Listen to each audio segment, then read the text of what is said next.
Welcome to Career Tools. This is Sarah. And I'm Mark.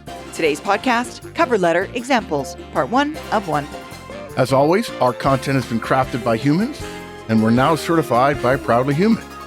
The questions this cast answers are, how do I write a cover letter? How do I find a name to address my cover letter to? And what do I include in a cover letter? If you want answers to these questions and more, keep listening. European managers have always had access to manager tools training, but in-person events meant flying to the US. Not this November. The Effective Manager Conference is in London on the 24th and the Effective Communicator Conference on the 25th.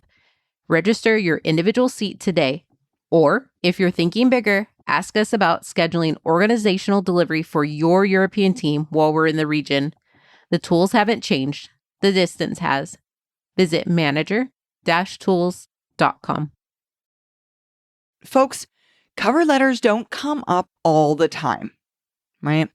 We find only about maybe 20% of applications now require a cover letter.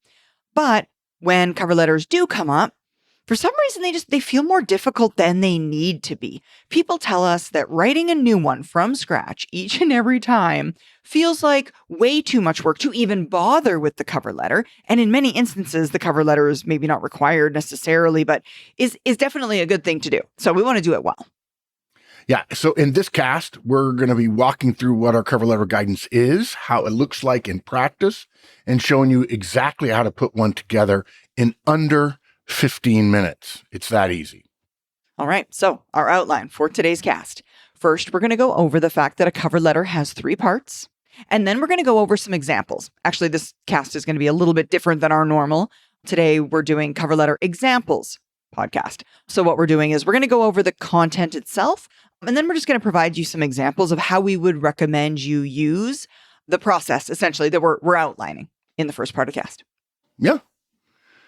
Okay, so cover letters have 3 parts, okay? The first paragraph needs to state your interest and which job you're interested in. I promise you, every person who's looking at your cover letter and your resume is recruiting for probably 50 jobs, okay? The second describes how your background will help the company. Not how great you are, but how it will help the company. And the final paragraph states when you'll be following up. Simple as that. Creating that is not hard, and making it even easier, you can use this exact same structure every single time, even if one recruiter is recruiting for 2 jobs and they see the same resume, only with the changes relative to how you might help the company in different roles differently, that's fine. The fact that it has the same structure in 3 paragraphs, totally fine. Not a problem at all. Yeah, exactly. Okay, so now, folks, as I mentioned in this cast, we're going to provide you some examples so that you can see how you could tailor your cover letter for a series of roles. So the way we're going to do this, the way we're going to cover this content is that we're going to have some examples interspersed with content or guidance after we've gone through or while we're going through the example itself. First, though, I want to mention, today is our podcast on cover letter examples, and there is a podcast on how to create a cover letter. That podcast is part of our interviewing series, we sometimes call it.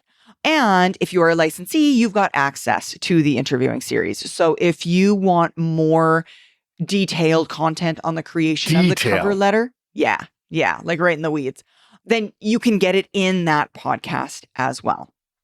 And if you're not a licensee, you should become one and support our mission to make every manager effective and every professional productive. It's inexpensive, and I think we're the only people in the world talking about this and giving very specific guidance, at least people who know about it, unlike, say, the people who record YouTube videos about how to answer Tell Me About Yourself, and those people have never been a recruiter, they've never interviewed before, and they don't know what they're talking about. We know, we've listened to them. Yes, exactly. While we're talking about the license, I would make a little plug here for those of you that aren't licensees, but you're listening to this podcast and you think to yourself, I might like to try it on. All of our licenses are available with a 30-day free trial, a month-long free trial. So you could go and you could listen to the Cover Letter Examples podcast and you could determine whether or not the license is for you. But with today's content. I want to start by setting our scene and referring you or reminding you, I should say, of a podcast that we covered a few weeks ago. Just a few weeks ago. Yeah, you and I, yeah. Folks, it's called The Career Tools Rule of Job Applications 75%. And the reason I want to refer you to that podcast is in that podcast, we used a resume for an individual. His name was Bob Smith. Very creative, highly creative. We put our creative team to work on that for weeks. Exactly. That's what we do. And we're going to use that resume again for this podcast. So Bob's resume is posted on that podcast page as well as on the podcast page for today's cast as well. You don't need to go back and listen to it if you don't want, but you're more than welcome to go back. And again, you can access that. Yeah. The point of mentioning this and the point of building this, if you want to call it a backstory, is so you can go and see the resume that we used to tie Bob to the jobs we're going to write cover letters for. Okay. So it's an actual resume. We've changed some things to anonymize it. And we knew about this person's career search. And what Sarah's going to tell you about the rest of his career search is actually based in reality, but anonymized to protect him. He's part of our community. But the idea is we're not just throwing together random words. We actually have a person whom we knew, still know, and his resume and the cover letters and his job search. So it's based in reality. Exactly. But in our fictional world, we'll call it Bob's wife wants to move from the UK, the United Kingdom, to Knoxville, Tennessee. By the way, when Wendy and I recorded this, I think years ago, we collaborated on writing it. I thought that was oddly specific. Like UK to Knoxville.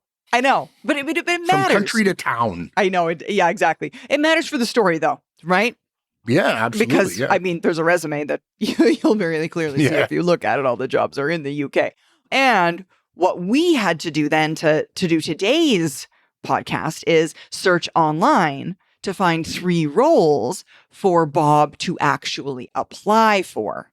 So the additional bits of, if you will, today's content is not just Bob's resume and then the show notes for today's cast, of course, obviously, but also full text of each of the jobs that we're writing cover letters for in the next little bit here as a separate document on the website so that you can follow that trajectory along.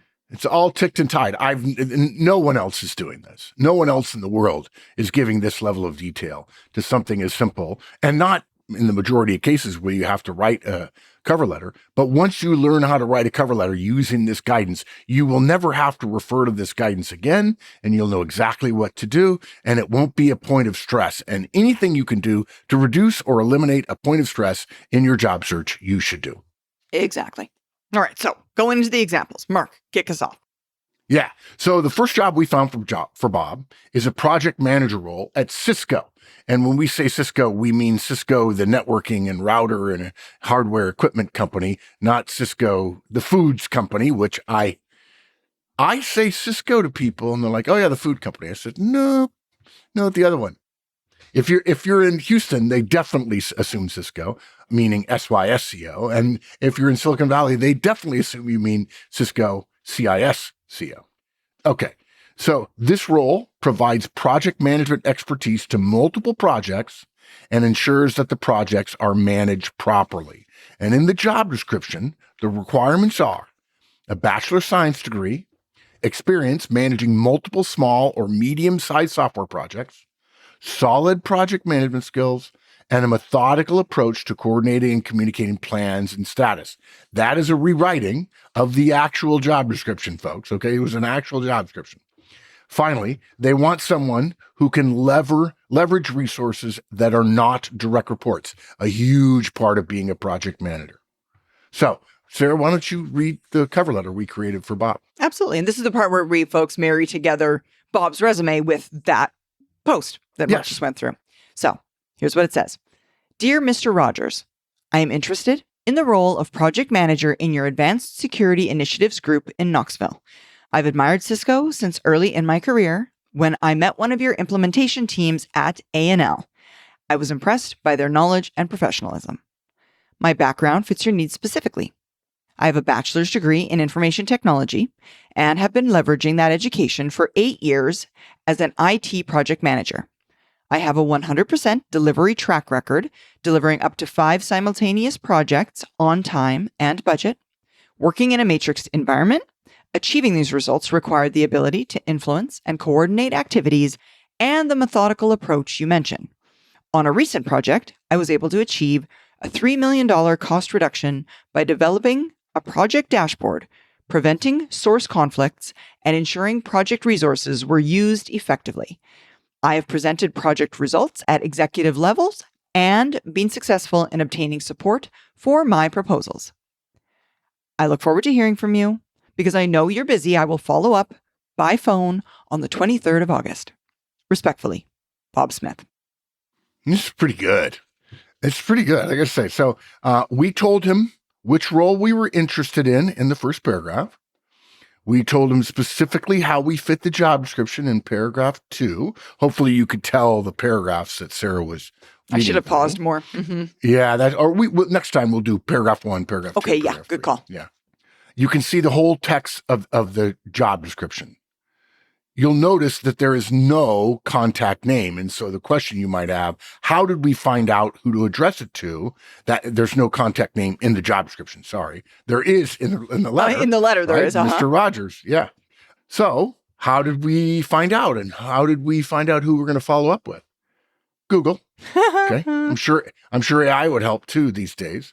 We Googled a few things, and on our 4th try, went for the name of the division that the role is in.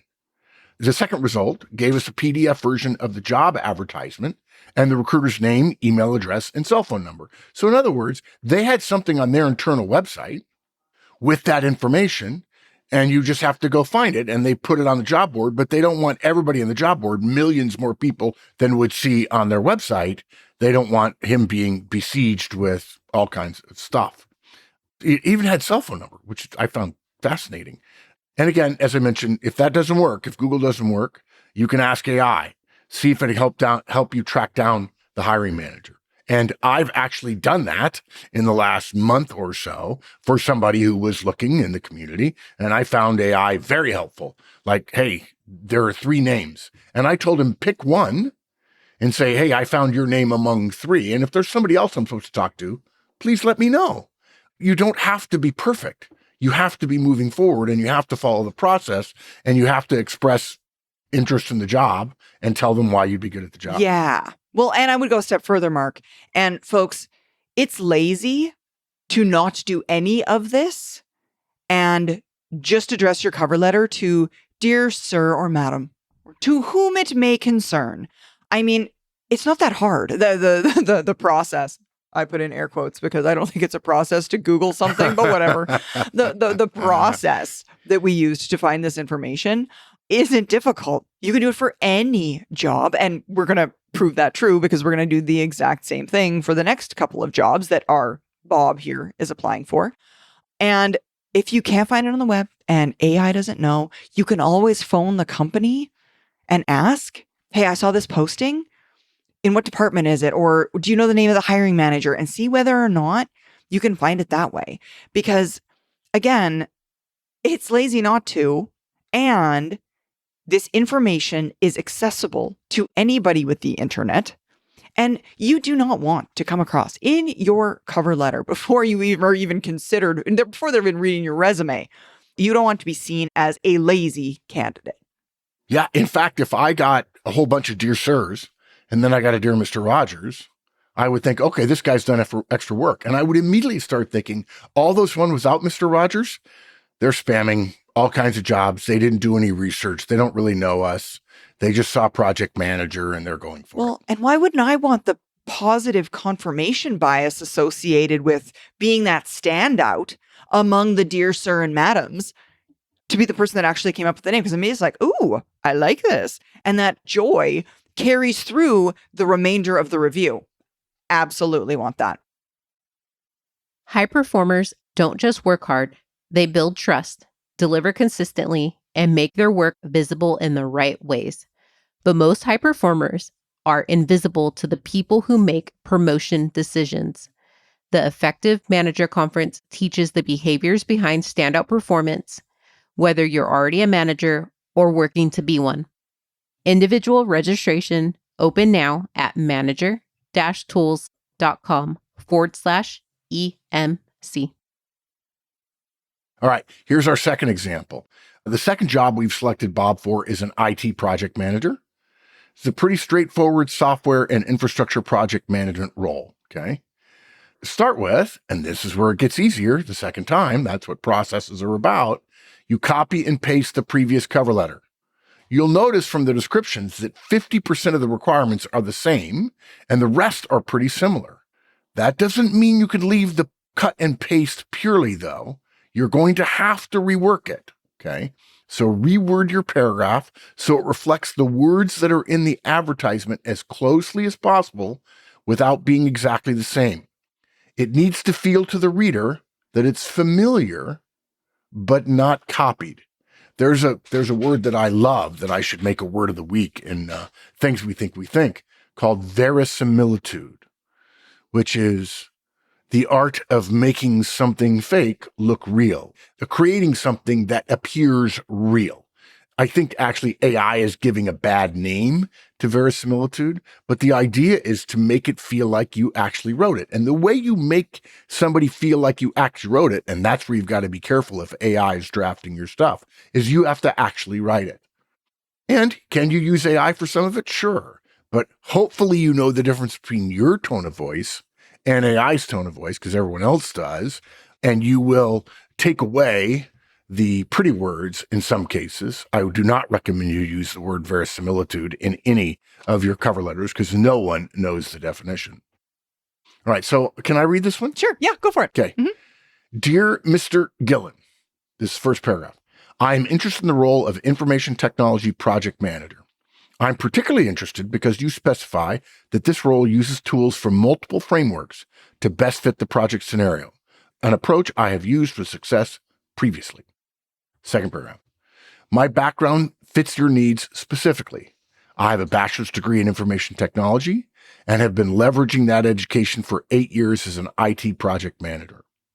I have a 100% delivery track record, delivering up to 5 simultaneous projects on time and on budget. I have used PMI, Project Management Institute, and Scrum methods to achieve these results and have trained others to achieve the same results. On a recent project, I was able to achieve a $3 million cost reduction by developing a project dashboard, preventing resource conflicts, and ensuring project resources were used effectively. I have presented project results at executive level and run executive level meetings to time and agenda. That's the second paragraph. Third paragraph. I look forward to hearing from you. Because I know how busy you are, I will follow up with you by phone on the 23rd of August. Respectfully, Bob Smith. Yeah, there you have it, folks. And I think I know I heard it when Mark read it, when Mark said it. Some of the exact same sentences from the previous, but also simultaneously, and now it was a different voice, so I mean that might be part of it, but it did sound different. So there's some carry through, but there's some completely different. It stands on its own. It's, completely different cover letter, using the same, or using the first as a template and making it easier. Right. Now, if you're wondering about Mr. Rogers versus Mr. Gillen, that role, that example, the second example, the one I read, and the next one, which I'm sure Sarah will read, were both advertised by a recruitment agency. So that's not from the company. Now, how do you think we got the name of the person looking after, overseeing the fulfilling of the role? And the answer is, we just called and asked. And they said, oh, that's Bob Gillen. Yeah, like it's the 90s. We're still using telephones over here. You can do that, folks. It's not that hard. Yeah. Which takes us then to example number 3. And folks, the final role is an IT project manager of development operations. It describes itself as a hybrid between a project manager and a manager role.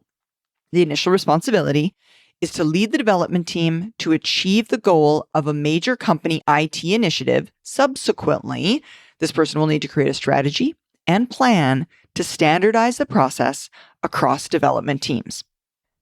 Now, in the advertisement, there are 2 useful pieces of information. One is the zip code where the role will be based. I like that, actually. Yeah. The second is that the role will be working across development's centers of excellence, which is pretty specific wording and probably, to be full disclosure, probably just a department name. So the way we found more information about said role is we Googled that, what development's center of excellence means, and found a longer job description. We also found another job at the same company on a website. It's called showbizjobs.com. So now we know that this role, this project manager, IT project manager who could work in any kind of organization, anywhere, is actually a TV related job in a fairly narrow geographic area. And there's also another interesting piece of information in the other job description. The company has recently started using offshored resources. And there's nothing in our job description, but we'd bet that everyone in that company that's new to offshoring would love their new hire. To have some experience they may be able to share. Interesting. Little detective work. A lot there. of detective work. And again, folks, AI can help you be the detective. Literally, you could put your the job post into AI and start asking your Claude questions. Tell me about this. What's interesting? What does this say about the geography or the type of work this person? Like, you can absolutely use your AI to do that research. Now, when we did it, full disclosure, it was just a lot of Googling and a lot of time and a lot of very manual effort, which is no longer in the way of you being this good, I will say, with a cover letter. All right. So, Mark, do you want to read this one? Sure, I'll read it. Dear Mr. Gillen. Okay, done with that. First paragraph. I am interested in the role of IT project manager of development operations you have advertised. I'm particularly interested in the standardizing processes aspect of the role, as this is something I have experienced success in. Second paragraph. My background fits your needs specifically. I have a bachelor's degree in information technology and have been leveraging that education for 8 years as an IT project manager. By the way, folks, I would never use the word leveraging. I would be, say, using. Leveraging just adds syllables and it sounds like a fancy word. The short words are best, and the old words when short are best of all. I have a 100% delivery track record, delivering up to 5 simultaneous projects on time and budget, using in-house, contracted, onshore, and offshore resources. I developed the delivery strategy for Europe-wide project implementations, including implementing process standardization in my last role. I have consistently achieved cost and effort reductions by upskilling staff, using a variety of project management and software development methods, and open source where possible. Third paragraph. I look forward to hearing from you. Because I know how busy you are, I will follow up with you by phone on the 23rd of August. Respectfully, Bob Smith. Love it. It's not rocket science. It's not rocket science. And I think it goes without saying, but I want to make sure that I say it just to make sure. If you're going to say at the bottom of all your cover letters, I will follow up by phone on the 23rd of August. Dude, make yourself a calendar reminder to follow up by phone on the 23rd of August. I tell you, anytime we have a chance to reinforce the idea of following up, of telling people you're going to follow up and then actually following up. I just gave a talk on sales to a client, Norley Group, that I'm on the board of, and they knew I had a sales background, and they have a bunch of construction project managers and construction professionals that don't have any sales training. And I said, hey, the first time I gave a talk a couple months ago about building relationships, about just creating relationships in the industry and staying in touch with them. And I said, and you have to follow up. You have to follow up. And now we're talking about actual sales calls. And I said, look, you'll win business if you'll just keep following up. Everybody else will just go away. They won't follow up, or they'll say they're interested in their business. But then when they get some other customer, they won't go out. They won't keep coming after this general contractor or this major developer or something like that. It's amazing how You don't have to be that smart. You have to be disciplined enough. In fact, I talk about sales discipline all the time. You just have to be disciplined enough to follow up. In sales, until you get your 15th no from a customer, you haven't gotten a full no. 15. And people get yeses because they just followed up 6 or 7 or 8 times. So the converse of what you said is, if you don't put you're going to follow up in there, you don't have to. But if you do put you're going to follow up in there and then you don't follow up, you're just in the same pile as everybody else and maybe actually a little worse off. Yeah, I would say that too. All right. So I'm going to wrap it up, folks. Creating cover letters is not hard. All of the example cover letters we've gone over today can be found again in our show notes. All you have to do is use the exact same structure every time and just replace like 6 sentences to tailor the cover letter to the role you're applying for. That's how easy it is. That's how easy it is. Exactly. And folks, don't forget, a little detective work will nearly always get you the name of the person to address your letter to. And going that extra effort makes you stand out as a candidate. So at this stage of the process, I mean, if you really, really want to show yourself as being ahead of the others, stand out from the crowd. And right now, I think in our current job market, there's a crowd, folks. There's nothing wrong with going a little extra further and standing out from the others. Yeah. It's just a process, folks. It's a process. It's a process. It's a process. Exactly. Wonderful. Thank you, Mark. Thank you, Sarah. And thank you all for joining us. We hope this one helped you. Now, help us, help others, and tell your friends. And of course, follow, rate, and review our podcast. And remember, 5 stars only. Please. 5 stars only, please.